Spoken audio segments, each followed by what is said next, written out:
High, কেমন আছো তোমরা সবাই? তো চলো আজ তোমাদের সাথে একটা কাজের ভিডিও শেয়ার করি। দিনটা ছিল 2nd মে। হ্যাঁ হ্যাঁ, জানি জানি অনেক দেরি হয়ে গেছে। কি বলো তো, এডিট করতে আমার খুব ল্যাদ লাগে, আমার ভালোই লাগে না এডিট করতে। কিন্তু কি করব, তোমাদের সাথে তো শেয়ার করতে হবে। তো দিনটা ছিল 2nd মে, আর আমার কল টাইম ছিল 7টার সময়।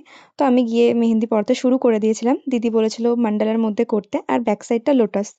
তো ফ্রন্ট সাইডে মেহেন্দি কমপ্লিট করার পর আমি একটু ড্রায়ার দিয়ে শুকিয়ে নিচ্ছিলাম। আর এটা ছিল ব্যাক সাইডে, দিদি লোটাসের মধ্যে চেয়েছিল।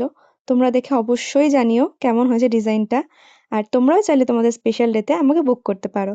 তারপরে দিদি এখানে লবঙ্গের শেক নিয়ে নিল, আর তোমরাই শুনে নাও দিদির রিভিউটা। দিদি আজকে সেকেন্ড টাইম আমার কাছে মেহেন্দি পড়লো, তো বলো দিদি কেমন লাগলো তোমার? তো খুব ভালো লেগেছে, তাই আমি ওকে বলেছি। আর যেহেতু আমার একটু ধৈর্য কম, এর জন্য আমি এত দূর করিনি, এর জন্য এটুকুনি করেছি।